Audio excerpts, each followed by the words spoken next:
On this day of Mahashivratri, with the blessings of the Lord Shiva, I want to reveal the biggest hidden pattern of UPSC.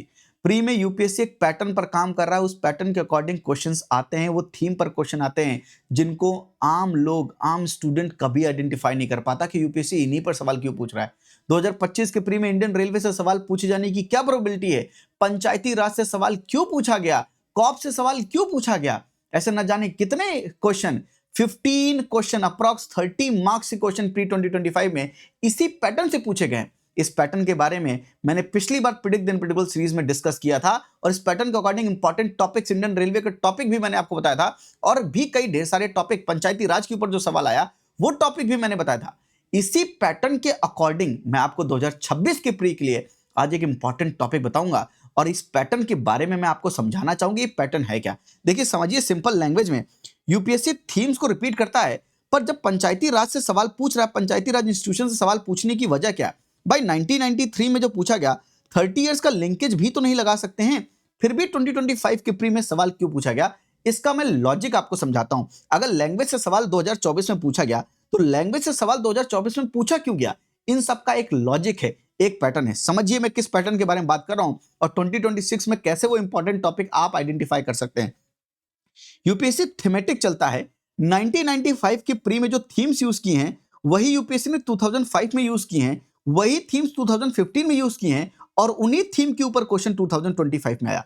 मैंने ऐसे कैसे identify किया? मैंने 1994 की जो themes थी वही 2004 में थीम्स थी, वही थीम्स 2014 के प्री में थी और वही थीम्स 2024 के प्री में थी। मैं आपको एग्जांपल देकर समझाता हूं, ऐसे आपको समझ नहीं आएगा, मैं आपको क्वेश्चन देकर समझाता हूं। यूपीएससी ने 2004 के पेपर में पूछ रखा था, consider following international languages, Arabic, French, Spanish, और यहां पर स्पीकर के हिसाब से ऑर्डर में लगाने के लिए सवाल पूछा, लेकिन सवाल किसके ऊपर था? लैंग्वेज के ऊपर सवाल पूछा 2004 में। यही सेम क्वेश्चन 2014 में सेम थीम को रिपीट किया। यूपीएससी ने consider the following languages, Gujarati, Kannada, Telugu, इनमें से कौन सी क्लासिकल लैंग्वेज है? जो गवर्नमेंट ने बताया है, सवाल क्लासिकल लैंग्वेज के ऊपर 2014 में सवाल पूछा गया। लैंग्वेज के ऊपर सवाल बनने की क्या वजह थी? क्योंकि 2004 में यही सेम थीम था। और देखिए 2014 का ये सवाल देखिए और 2024 का ये सवाल देखिए। कॉन्स्टिट्यूशन 71st अमेंडमेंट एक्ट, कौन पढ़ता है 71st amendment act 1992? amends the 8th schedule of the constitution which of the following to include which of the following languages Konkani, Mainpuri, Nepali, Maithili. सवाल देखिए 2004 में लैंग्वेज की थीम थी, वही 2014 में थी, वही 2024 में थी। अभी रुकिए मैं आपको इतने ढेर सारे एग्जांपल दूं ताकि आपकी आत्मा में थोड़ा सा बैठे, आपको समझ आए कि थीम वाकई में कैसे काम कर रहा है। एक में कैसे आप बोल सकते हो सर काम कर रहा है? मैं आपको कई एग्जांपल समझाना चाहूंगा और 2025 का जो लेटेस्ट पेपर हुआ है उसका रेफरेंस, वो 15 क्वेश्चन कौन से हैं, वो 15 क्वेश्चन मैं आपको शो करूंगा ताकि ये पैटर्न पर आप काम कर सके, वो इंपॉर्टेंट टॉपिक आप आइडेंटिफाई कर पाएंगे। देखिएगा ये पावर आपके पास जो आएगी ना, मजा आ जाएगा। प्रिडिक्ट द इनप्रेडिक्टेबल सीरीज जो चलती है वो यूपीएससी के लॉजिक, यूपीएससी के रैशनल, यूपीएससी के पैटर्न को आइडेंटिफाई करने में आपको मैं आपकी हेल्प करता हूं, पीवाईक्यू के एनालिसिस करके मैं आपकी हेल्प करता हूं। तो आप समझिए आपके लिए बहुत ज्यादा इंपॉर्टेंट है। कोंकणी, मैनपुरी, नेपाली, मैथिली, ये किसके ऊपर सवाल था? लैंग्वेज के ऊपर सवाल था 2024 में। नॉर्मली आप कभी भी 71st अमेंडमेंट पढ़ के नहीं जाएंगे, लेकिन अगर आपको पता होता थीम लैंग्वेज है तो लैंग्वेज में कौन से अमेंडमेंट हुए हैं या पढ़ के जाते तो ये सवाल आप आराम से कर पाते। ये सवाल करने का लॉजिक, टाइप ऑफ ऑप्शन, जो माइंडसेट बिल्डर प्रोग्राम करेंगे, आपके type of option, type of question को कैसे हैंडल करते हैं वो सब मैं पावर वहां पर दूंगा कि ऐसे सवालों में जब इस तरह के ऑप्शंस होते हैं कैसे इसको सॉल्व करते हैं, इनकी टेक्निक क्या होती है वो भी समझेंगे। नेक्स्ट 2004 में एक सवाल पूछा था, main features of the government of India act 1935। बिल्कुल इंपॉर्टेंटली देखिए, गवर्नमेंट ऑफ इंडिया 1935 के ऊपर 3 स्टेटमेंट दिया और ऑप्शन से सवाल पूछा गया 2004 में। 2024 में देखिए गवर्नमेंट ऑफ इंडिया एक्ट 1935 के ऊपर एग्जैक्टली 1935 के ऊपर सवाल पूछा, 2 स्टेटमेंट देकर 2024 में पूछा। तो 2024 और 2004 का क्या लिंकेज है? कभी कभी स्किप हो सकता है, मैं मना नहीं कर रहा हूं कि 2014 में नहीं पूछा सर स्किप कर गया, लेकिन ये थीम्स रिपीट होती हैं। 2024 में भी गवर्नमेंट ऑफ इंडिया एक्ट 1935 से सवाल क्यों पूछा गया, इसका लॉजिक है। यस देखिए 2014 में सवाल पूछा गया, there are some concern regarding the nano particles of some chemical elements that are used by the industry in the manufacture of the various product। और देखिए यहां पर सवाल 2024 में क्या पूछा गया, पर fluoroalkyl and polyfluoroalkyl substances PFAS that are used in making many consumer products, consider the following statement। और देखिए they are accumulated in the environment and contain water and soil। They are found to be wide spread in the drinking water and food packaging material. Same statement. Nano particles के ऊपर दोनों सवाल same statement. They can enter in the food chain. Persistent exposure to PFAS can lead to bioaccumulation in the animal bodies. They can trigger the production of free radicals. PFAS are not easily degraded in the environment. आप सवाल देखिए, question देखिए, statement देखिए, options देखिए। UPSC ने 2014 की जो theme थी नैनो पार्टिकल, वही थीम के ऊपर 2024 में सवाल बनाया। नेक्स्ट आते हैं। 2003 में यूपीएससी ने सवाल पूछा था about the total export during the year 2001 to 2 the value of the India's total export declined, और उसका रीजन। असर्शन रीजनिंग वाले सवाल पूछा, टोटल एक्सपोर्ट के बारे में पूछा, इंडिया का टोटल एक्सपोर्ट डिक्लाइन हो रहा है। 2003 का ये सवाल देखिए एंड 2023 में देखिए क्या सवाल पूछा। India accounts for 3.2% of the global export of the goods. Indian exports के ऊपर कितना ग्लोबल एक्सपोर्ट का पार्ट है इंडिया, और वो भी देखिए स्टेटमेंट 1 स्टेटमेंट 2 कौन किसका एक्सप्लेनेशन है, उसी टाइप का सवाल पूछा। 2003 एंड 2023 यूपीएससी ने थीम रिपीट करके आपसे पूछा। अभी रुकिए 2013 में यूपीएससी ने ओपन मार्केट ऑपरेशन के ऊपर सवाल पूछा था। 2023 में यूपीएससी ने स्टरलाइजेशन ऑफ द इकोनॉमी यानी कंडक्टिंग ओपन मार्केट ऑपरेशन के ऊपर सवाल पूछा।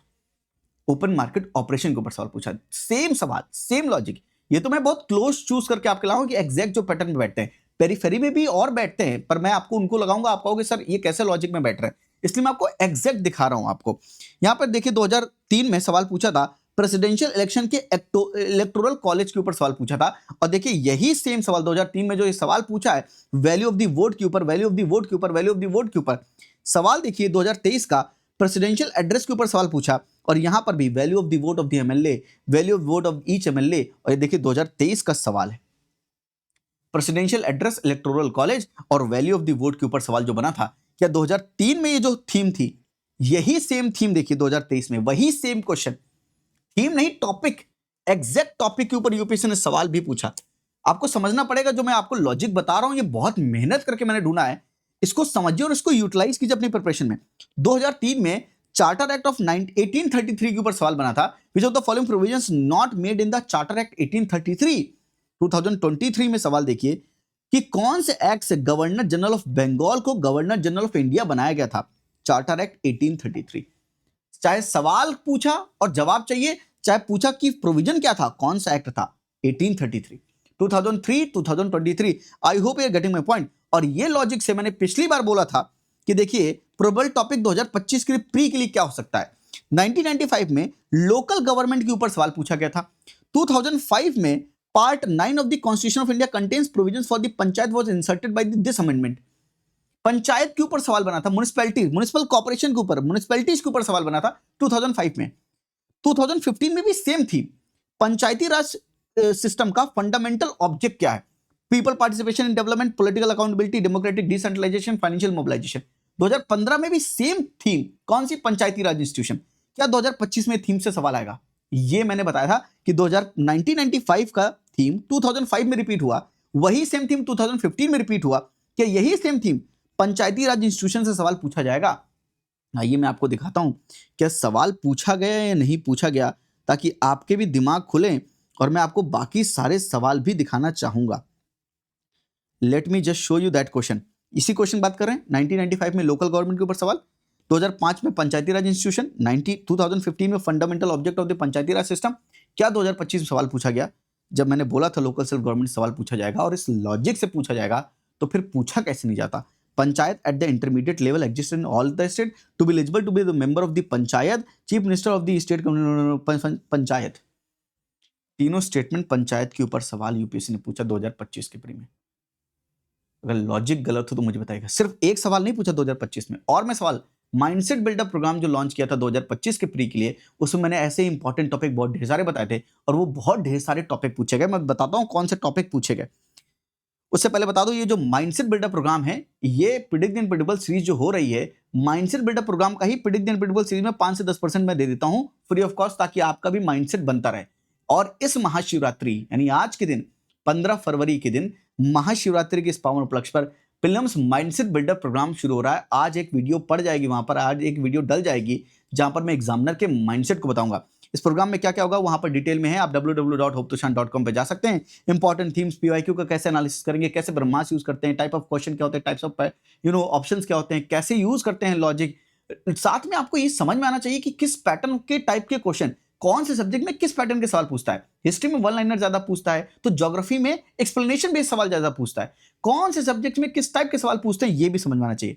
महाशिवरात्रि के दिन ये जो माइंडसेट बिल्डअप प्रोग्राम शुरू हो रहा है, ये आपके जीवन में वो चेंज कर सकता है। प्री में जो आप बार बार नॉलेज बहुत इकट्ठा करके बैठे हो पर फिर भी फेल हो रहे हो और आपको समझ नहीं आ रहा क्यों फेल हो रहा है, माइंडसेट नहीं डेवलप है। माइंडसेट डेवलप करेंगे, प्री एग्जामिनेशन निकाल पाएंगे। बाकी आपकी मर्जी है, www.hoptoshan.com में जाकर आप इस कोर्स में एनरोल कर सकते हैं, इसके फीचर्स पढ़ सकते हैं। इसकी मैंने वीडियो बना रखी थी, get 100%, 100+ in pre examination by using this mindset buildup programme use करेंगे, आप 100+ कट ऑफ से 10, 20, 30 नंबर ऊपर ही जाएंगे। और ये मेरा वादा है आपसे, अगर आप माइंडसेट बिल्डअप प्रोग्राम ज्वाइन करेंगे तो आपका राइट माइंडसेट जो बिल्ड होगा, अभी तक आपका किसी ने ऐसा माइंडसेट बिल्ड नहीं किया होगा। बाकी आपकी इच्छा है। आइए और दिखाता हूं कि 2025 में और कौन से सवाल बने और 2026 में कौन से सवाल बन सकते हैं। 2015 में एक सवाल पूछा गया था, लाइफ ऑफ बुद्धा की वजह से कौन से किंगडम एसोसिएटेड हैं? अवंती, गंधारा, कौशल, मगध, इसके ऊपर सवाल पूछा था। और देखिए 2025 में सवाल पूछा, अस्मक, कंबोज, अवंती, कौशल कौन सी रिवर फ्लो करती है? रिवर एक इंपॉर्टेंट थीम है और इसके हिसाब से देखिए किंगडम्स 16 महाजनपदाज इंपॉर्टेंट है। तो 2015 का ये 16 महाजनपदाज में इस बार रिवर के साथ कनेक्ट करके यूपीएससी ने सवाल पूछा नहीं पूछा। महाजनपदाज इंपॉर्टेंट थे या नहीं थे? तो 2025 का सवाल और 1995, 2005, 2015 में यहां पे 2015 का सवाल क्या लिंक है या नहीं है? एक सवाल ये हो गया। नेक्स्ट, यूपीएससी ने 2005 में विंड के ऊपर सवाल पूछ रखा था और ये विंड का सवाल भी मैंने माइंडसेट बिल्डअप प्रोग्राम 2025 में जो करवाया था उसमें बताया भी था। अब आज भी वो वीडियोस अवेलेबल हैं, पर जाहिर सी बात है एक्सपायर हो गई, एक्सपायरी डेट हो गई उनकी, इसलिए मैं उस चीज के लिए नहीं बोल सकता कि आप उनको देख सकते हैं। लेकिन हाँ, प्रेडिक्ट एंड प्रेडिक्टेबल सीरीज में जो भी वीडियोस पड़ी थी यूट्यूब पर वो सब आज भी देख सकते हैं। ये पैटर्न मैंने वहां पर भी बताया था, वो आज भी देख सकते हैं आप। लेकिन जो माइंडसेट बिल्डअप प्रोग्राम ज्वाइन किए थे प्री 2025 के लिए, उनको पता होगा कि मैंने वो बताया था। आप हाथ रख के दिल पे बता दो कि आपको पता है या नहीं पता। मैंने आपको ये सब चीजें बताई हैं। Wind patterns are clockwise in the northern hemisphere and anti clockwise in the southern hemisphere. Wind के ऊपर सवाल पूछा। देखिए 2015 में भी विंड के ऊपर सवाल पूछा था, the wind which blow between 30 degree north to 60 degree south latitude, और इसके ऊपर सवाल पूछा गया था 2015 में। और देखिए 2025 में क्या विंड से सवाल पूछा? बिल्कुल पूछा। The amount of dust particle in the atmosphere is more than in subtropical and temperate areas than in equatorial and polar areas, and subtropical and temperate areas have less dry winds। UPSC ने winds के ऊपर सवाल पूछा 2025 के pre में। आइए next चलते हैं। इस सवाल के ऊपर 2015 में एक कॉन्सेप्ट था, Rio+20 कॉन्फ्रेंस के ऊपर सवाल यूपीएससी ने पूछा था। और देखिए इसी पर बेस्ड यूपीएससी ने UNFCCC एंड कॉप पर बेस्ड सवाल पूछा 28 कॉप के बारे में। क्या थीम रिपीट हुई या नहीं हुई? आप भी मुझे कमेंट सेक्शन में जरूर बताइएगा। इंडियन रेलवे का सवाल, मैंने क्यों बोला था इंडियन रेलवे इंपॉर्टेंट है, सवाल पूछा जाएगा। 2005 में सवाल इंडियन रेलवे से पूछा गया था। Headquarters of the northern western railways are located in Jodhpur, ऐसा करके पूरा सवाल 2005 के प्री में पूछा गया था। 2015 में सवाल पूछा गया था इंडियन रेलवे के ऊपर, bio toilets are used by the Indian railway and consider the following statement. 2015 में भी इंडियन रेलवे सवाल था, इसलिए मैंने बोला था 2025 में इंडियन रेलवे से सवाल आएगा। 2025 में इंडियन रेलवे सवाल आया। Indian railways have prepared a national railway plan, rail plan to create the future ready railway system by 2028। Kavach के ऊपर सवाल पूछा गया और ये कवच भी मैंने बताया था कि कवच के ऊपर सवाल आएगा और रेलवे के ऊपर सवाल आता है। यहां तक कि स्टेटमेंट भी मैंने बताए थे। ये सवाल पूछा गया आपसे, खुश होइए कि आपसे ये सवाल पूछा गया, क्योंकि यूपीएससी अपने लॉजिक को रिपीट करता है। It become more extremely good for us कि यूपीएससी अगर इसी पैटर्न पे काम कर रहा है तो हमें पैटर्न पता चल जाए, तो हमें यूपीएससी के प्री में जो थीम पूछी जाएंगी वो पता चल जाएंगी। पंचायती राज का मैंने आपको बताया। नेक्स्ट इंपॉर्टेंट टॉपिक जो मैंने बताया था, 1995 में वर्ल्ड बैंक के ऊपर सवाल पूछा गया था। IBRD, international finance corporation, international development association, international monetary fund, बताइए कौन सा वर्ल्ड बैंक का पार्ट है। वर्ल्ड बैंक के ऊपर सवाल पूछा था 1995 में। 2005 में पूछा गया था वर्ल्ड बैंक के ऊपर सवाल अगेन। अगर आप यहां पे देखें, poverty reduction growth facility has been established by the international development association, जो वर्ल्ड बैंक का पार्ट है, और पूरा सवाल ऐसे था। फिर 2015 में भी सवाल पूछा था, ग्लोबल इकोनॉमिक प्रोस्पेक्ट की रिपोर्ट कौन तैयार करता है। और देखिए 2025 में वर्ल्ड बैंक के ऊपर सवाल आया, IBRD, international bank for reconstruction and development, और यहां पे 3 स्टेटमेंट देकर आपसे IBRD के ऊपर सवाल पूछा, जो कि वर्ल्ड बैंक ग्रुप का ही पार्ट है। वर्ल्ड बैंक ग्रुप में 5 लोग आते हैं, उन्हीं में से IBRD सबसे पहला है। IBRD और IDA मिलकर वर्ल्ड बैंक भी बनाते हैं। तो ये सवाल IBRD के ऊपर सवाल क्यों पूछा गया? क्योंकि वैसे नॉर्मली कैसे पूछा जाएगा वर्ल्ड बैंक के ऊपर सवाल, कोई लॉजिक है क्या? लेकिन यूपीएससी इस पैटर्न को फॉलो करता है, इसलिए वर्ल्ड बैंक के ऊपर सवाल पूछा गया। नेक्स्ट 1995 में यूपीएससी ने Greenwich mean time depending upon ये सवाल पूछा था इसके बारे में, और देखिए यही सेम सवाल यहाँ पर पूछा गया है 2025 में प्राइम मेरिडियन और इंटरनेशनल डेटलाइन के बारे में। यहाँ पर भी इंटरनेशनल डेटलाइन के बारे में सवाल पूछा गया था, प्राइम मेरिडियन के बारे में सवाल पूछा गया था, and same question with same theme जो है 2025 के प्रीम पूछी गई। यहाँ पर एक साइबेरिया की country and Nome in the Alaska, few kilometres हैं, but people are waking up and getting set up for the breakfast in these cities, it would be different days. तो वही इंटरनेशनल डेटलाइन के concept की कब कैसे cross करेंगे, तो कैसे डेट चेंज होगा, उसके ऊपर सवाल पूछा गया। When it is a Monday on this, Tuesday in no, वही सेम कॉन्सेप्ट के ऊपर सवाल दो स्टेटमेंट देकर पूछा गया इंटरनेशनल डेटलाइन के ऊपर। ये कैसे बता सकते हैं कि इसी थीम पर सवाल आएगा? आप 1995 के सवाल पढ़ा होता आपने, तो आपको पता होता 2025 में इस थीम के ऊपर सवाल पूछा जाता है, सेम लॉजिक से पूछा जाएगा। 2015 में सवाल पूछा था 14 फाइनेंस कमीशन के ऊपर में, और यहाँ पे दो स्टेटमेंट पूछा था कि कितना डिवीजन होता है और कौन रिकमेंडेशन, क्या हम सेक्टर स्पेसिफिक ग्रांट्स के लिए रिकमेंडेशन बनाए थे नहीं बनाए थे। 14 फाइनेंस कमीशन में 2015 में 14 फाइनेंस कमीशन पूछा गया, 2025 में यूपीएससी ने 15 फाइनेंस कमीशन के ऊपर सवाल पूछा, 4 स्टेटमेंट दिया, और वही डिवोल्यूशन के बारे में बात हुई, कितना किसके पास जाता है, सेंटर स्टेट को कितना परसेंट देता है, फिर स्टेट में आपस में हॉरिजॉन्टल डिवोल्यूशन होता है, सवाल वैसा बनाकर पूछा गया। 15 फाइनेंस कमीशन के ऊपर सवाल पूछा गया। क्या दोनों थीम 2015-2025 में रिपीट नहीं हो रही है? यूपीएससी ने 2015 में फोर्ट लेजा डिक्लेरेशन के बारे में सवाल पूछा था, एशियन, ब्रिक्स, ओईसीडी, डब्ल्यूटीओ। देखिए ब्रिक्स के ऊपर सवाल 2025 में यूपीएससी ने ब्रिक्स के ऊपर सवाल भी पूछा। 16th BRICS summit was held in the chairmanship of the Russia in the Kazan, Indonesia has become the full member of the BRICS, ऐसे करके ब्रिक्स के ऊपर सवाल पूछा गया। नेक्स्ट कैपिटल बजट के ऊपर सवाल पूछा यूपीएससी ने, कैपिटल बजट के ऊपर 3 स्टेटमेंट दिए और सवाल पूछा। अब देखिए मैं हमेशा एक बात बोलता हूं, जब यूपीएससी का लॉजिक आपको समझ में आया, 1995 का जो थीम है वही 2005 का थीम है, वही 2015 का थीम है, वही 2025 का थीम है, तो हमेशा यूपीएससी के साथ एक चीज और लेके चलनी होती है, +-1 ईयर। एक लेवरेज लेके चलना पड़ता है यूपीएससी के साथ, कि हो सकता है 2024, 2014, 2004, 2000, 1994, हो सकता है 1994 की थीम्स, 2004 की थीम, 2014 की थीम भी 2025 में पूछी जा सकती है। हो सकता है 2016 की थीम पूछ ली जाए, 2006 की थीम पूछ ली जाए, 1996 की थीम भी पूछ ली जाए 2025 में। तो +-1 ईयर का हम लेवरेज दे के चलते हैं। यानी अगर आप 2026 के लिए तैयार कर रहे हैं, तो मैं फिर इस लाइन पर जितने हैं ये भी तैयार करूंगा 25 वाले। इसलिए मैं कह रहा था ध्यान से सुनना, ये भी इस बार भी आपके लिए इंपॉर्टेंट हो सकती है। क्लासिकल लैंग्वेज के ऊपर सवाल आप जी भी बन सकता है, इसलिए तैयार रहिए। लैंग्वेज के ऊपर सवाल आप एक बार देख सकते हैं, दोबारा 2024 के लॉजिक से भी देख सकते हैं। और 1997, 2007, 2017, 2027 में जो सवाल बन सकता हो सकता है 2017 वाला लॉजिक यहां पर, यहां पर, यहां पर भी पूछा जा सकता है। तो जो मैं आपको समझाना चाहता हूं कि यूपीएससी के साथ +-1 ईयर का एक लेवरेज लेके चलना पड़ता है। इसलिए जो इंपॉर्टेंट टॉपिक निकालते हैं बड़ा इंपॉर्टेंटली ध्यान से देकर, प्रेसिडेंशियल एड्रेस हो, इकोनॉमिक सर्वे हो, बजट हो, इंडिया ईयरबुक हो, कई ढेर सारे जो सोर्सेस होते हैं, यूपीएससी के कई पैटर्न को मिक्स करके इंपॉर्टेंट टॉपिक निकाले जाते हैं। तो जब मैं आपसे कहता हूं कि माइंडसेट बिल्डर प्रोग्राम में मैं आपको इंपॉर्टेंट टॉपिक्स बताऊंगा, तो ऐसा नहीं कोई भी रैंडम टॉपिक बता दूंगा। ये जो मेहनत करके एक हाईएस्ट एक्यूरेसी बेस्ड टॉपिक निकाल के जो मैं आपको देता हूं, वो अच्छा काम करते हैं। उसके लिए मेहनत करनी पड़ती है, ये सारे पैटर्न पर काम करने पड़ते हैं। आप भी काम कर सकते हैं, जो इसलिए मैं आपको लॉजिक समझा रहा हूं ताकि आप ये काम कर सकें। इसलिए मैंने 2025 के जो सवाल दिखा रहा हूं आपको, इसको ध्यान से देखिए, क्योंकि 2026 के प्री में जो, यानी इस पैटर्न में जो पूछे जाने चाहिए 2026 में, कुछ सवाल यूपीएससी ने 2015 में भी पूछ लिए हैं, 2025 में भी पूछ लिए हैं। कैसे दिखाता हूं। कैपिटल बजट के ऊपर 2025 में सवाल जो आया है, 2016 में भी कैपिटल बजट के ऊपर सवाल पूछा है। 2016 की जो थीम है यूपीएससी ने 2025 में ही पूछकर खत्म कर दी। यानी कैपिटल बजट के ऊपर जो सवाल यूपीएससी ने 2016 बनाया था, उसी थीम पर 2025 में सवाल बना दिया। फॉर एग्जांपल और बताता हूं, नॉन कॉपरेशन मूवमेंट के ऊपर सवाल 1996 में यूपीएससी ने पूछा था।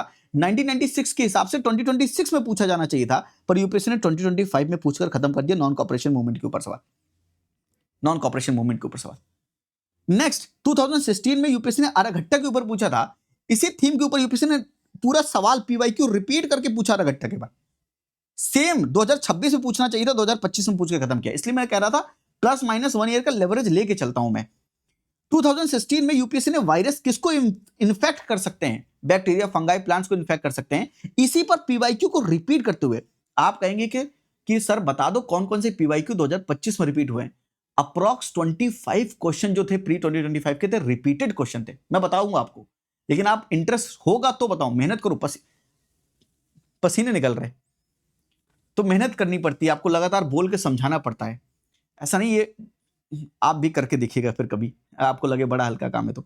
वायरस इनको किसको इन्फेक्ट कर सकता है? 2016 का ये थीम, 2016 का ये थीम यूपीएससी ने रिपीट करके 2025 में पूछा। No virus can survive in the ocean, no virus can infect bacteria, no virus can change the cellular transcriptional activity in the host. अब इन सवालों को करते कैसे हैं? यहां पर ब्रह्मास्त्र काम करते हैं, यहां पर ब्रह्मास्त्र। कभी कभी सवाल नहीं आते हैं पर जवाब आता है, ब्रह्मास्त्र लगा के सिखाऊंगा माइंडसेट बिल्डर प्रोग्राम में कैसे करते हैं इन सब चीजों को। तो वायरस क्या इन्फेक्ट कर सकता है और सवाल क्यों बना? 2016 का जो थीम था 2025 में पूछ के खत्म किया, प्लस माइनस 1 ईयर का लिंक लेवरेज लेके। 2006 में पूछा था इक्वेटर से कौन सी कंट्रीज पास होती हैं। यूपीएससी ने सवाल पूछा कि कौन सी वाटर बॉडीज है जो इक्वेटर से पास होती है। सेम थीम के ऊपर सवाल पूछा कि इक्वेटर से पास होने वाली चाहे कंट्रीज हो चाहे वाटर बॉडीज हो, इन पर बताइए। 1 2 3 4 5 6 7 8 9 10 11 12 13 14 15 15 क्वेश्चन, 15 क्वेश्चन इन 2025, यानी 30 मार्क्स सेम लॉजिक से यूपीएससी ने पूछा, प्लस माइनस 1 ईयर करके, सेम लॉजिक से। ऐसे ही 2026, 2006, 1996, 2006, 2026 मैंने पूरे लाइन तैयार करके सारे इंपॉर्टेंट टॉपिक निकाल रखे हैं, सारे इंपॉर्टेंट टॉपिक निकाल रखे कि ये लॉजिक से इतने इंपॉर्टेंट टॉपिक और भी इससे ज्यादा और भी इंपॉर्टेंट टॉपिक ये पूरे निकाल के रखे हैं कि भाई 1996 में जो थीम पूछी गई, जो 2006 में वही थीम पूछी गई, 2026 में कौन सी थीम पूछी जाएगी, 2016 में कौन सी पूछी गई। और इसी सेम लॉजिक से मैं आपको एक सवाल बता के भी जाता हूं आज।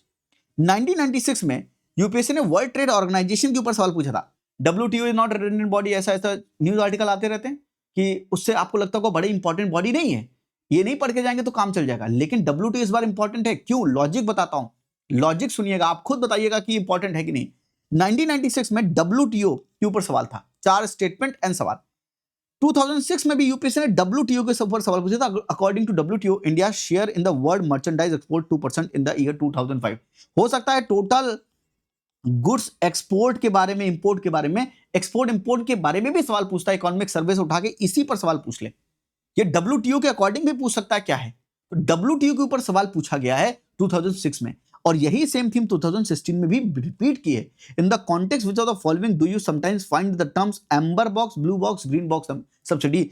WTO के ऊपर सवाल पूछा कि blue box, amber box, green box क्या है। देखिए आप मैं अगर गलत कह रहा हूं तो ये सवाल मैच कैसे हो रहे हैं, थीम्स मैच कैसे हो रहे हैं, और इतने ढेर सारे थीम्स, इतने ढेर सारे पीवाईक्यू का लॉजिक सेम क्यों है? गलत बोल रहा हूं तो बताइए आप।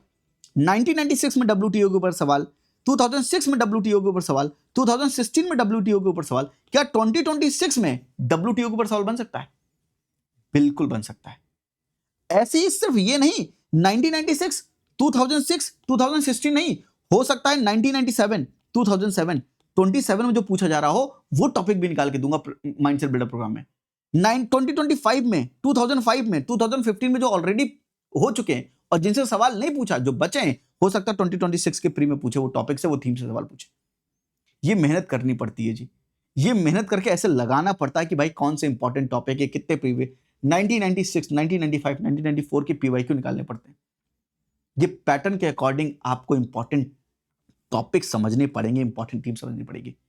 आई होप आज की इस वीडियो से आपने ये लॉजिक, ये पैटर्न समझा और आप खुद से भी कर सकते हैं। 1995, 96, 97 इस बार आप ये 3 ईयर 2005, 2006, 2007 तो 2015, 2016, 2017, 2025, 2026, 2027 ये 3 जो मैंने आपको स्पेक्ट्रम बताया है, ये लेवल बताया है, इस पर काम करिए, इनके पीवाईक्यू को ढंग से करिए, इनकी थीम्स को पकड़िए। देखिए आपके इंपॉर्टेंट टॉपिक करंट अफेयर से लिंक करके समझिए कौन से इंपॉर्टेंट हो सकते हैं। यूपीएससी के जो अदर पैटर्न है उनसे लिंक करके देखिए कि यही पैटर्न पर सिर्फ एक बैठ रहा है, ये मल्टीपल पैटर्न के अकॉर्डिंग ये इंपॉर्टेंट टॉपिक बन सकता है। हो सकता है 5 पैटर्न के अकॉर्डिंग सब लोग एक चीज बता रहे हो कि ये टॉपिक ज्यादा इंपॉर्टेंट है, 5 पैटर्न आपको एक बात बता रहे हो और आप इग्नोर करके चले जा रहे हैं। इंडियन रेलवे का सवाल कैसे नहीं होता आपसे, अगर आपको पता होता कि इंडियन रेलवे इंपॉर्टेंट है। पंचायत का सवाल कैसे नहीं होता बताओ, कॉप का सवाल कैसे नहीं होता। जो सवाल आप अज्यूम नहीं कर सकते कि पूछा जाएगा, वो सवाल मैं बताकर बैठा था कि सवाल पूछे जाएंगे ये वाले। क्यों? कोई जादू नहीं है, यूपीएससी के एग्जामिनर का माइंडसेट पकड़ लिया एक बार तो आपको समझ में आएगा कि प्री रैंडम नहीं है। जितना हम समझते हैं अनप्रेडिक्टेबल उतना है भी नहीं। एक एक्सटेंट तक इसको प्रिडिक्ट किया जा सकता है, कट ऑफ को क्लियर करने के लिए 100+ मार्क्स लाने के लिए इतना तो प्रिडिक्ट किया जा सकता है। प्रिडिक्टेबल अनप्रिडिक्टेबल सीरीज से पिछली बार 40+ क्वेश्चन आए। माइंडसेट बिल्डर प्रोग्राम की तो मैं बता ही नहीं रहा आपको। माइंडसेट बिल्डर प्रोग्राम का ये 5 to 10% जो आप पढ़ते हैं उससे 40+ क्वेश्चन है। 95+ थीम जो मैं बताता हूं, जो प्री में जो 95+ थीम्स नहीं, माफ कीजिएगा, जो मैं आपको थीम्स बताता हूं हर सब्जेक्ट में माइंडसेट बिल्डर प्रोग्राम में, 100 क्वेश्चन जो यूपीएससी प्री में आते हैं, 95+ क्वेश्चन में वही थीम्स रिपीट होकर पूछी जाती है, उन्हीं थीम पर सवाल होता है। यकीन मानिए मेरा, इस लॉजिक को पकड़िए और मेहनत सही ढंग से कीजिए। हार्डवर्क नहीं, स्मार्ट वर्क कीजिए। WTO का अगर टॉपिक इंपॉर्टेंट है तो WTO के बारे में पढ़ के जाइए। अगर WTO के ऊपर सवाल आया तो आप, बाकी लोग सोच नहीं रहे होंगे WTO के ऊपर सवाल आएगा, आप समझ चुके होंगे कि WTO के ऊपर सवाल आएगा, और जब आएगा तो आपका कॉन्फिडेंस बूस्ट होगा एग्जाम में, और आप ढंग से आंसर मार्क करके प्री को आराम से इजीली क्वालिफाई कर सकते हैं। आज के लिए इतना ही। हंसते रहिए, मुस्कुराते रहिए। महाशिवरात्रि के उपलक्ष्य पर अगर आप चाहते हैं मैं आपको कुछ ऑफर दूं तो मैं ऑफर दे देता हूं। वैसे हमारे जितने भी कोर्सेज बड़े अफोर्डेबल हैं, अप्रॉक्स 40% ऑफ अभी तक है, नॉर्मली 40% ऑफ है। मैं आपको एक्स्ट्रा 5% ऑफ और देता हूं क्योंकि महाशिवरात्रि है, तो अप्रॉक्स 45% आपको नॉर्मली कोर्सेज में मिल जाएगा। 5% और भी हो सकता है आपको ज्यादा मिल जाए। आप 5% का ये कूपन अप्लाई कर सकते हैं। आप कूपन में महाशिवरात्रि, क्योंकि आप लास्ट तक रुके हैं तो मैं आपको एक कूपन देके जाना चाहता हूं, महाशिवरात्रि, वहां पर कूपन दिखेगा आपको, कूपन अप्लाई कीजिएगा। एक्स्ट्रा जितना ऑफ है वो तो रहेगा, एक्स्ट्रा 5% और आपको मिल जाएगा। चाहे वो एनवायरमेंट 999 का हो, इसमें भी 5% एक्स्ट्रा मिलेगा ऑफ। तो जो भी कोर्स के प्राइस अभी वहां पर विजिबल होंगे विथ ऑफर, उसमें एक्स्ट्रा 5% का ऑफ मिलेगा। महाशिवरात्रि है क्योंकि, तो महाशिवरात्रि का कूपन जरूर यूज कीजिएगा, क्योंकि आप लास्ट तक रुके। ये कूपन आपके लिए बेनिफिट है, ये कूपन आपके लिए रिवॉर्ड है। आज के लिए इतना ही। हंसते रहिए, मुस्कुराते रहिए। थैंक यू, नमस्ते, जय हिंद।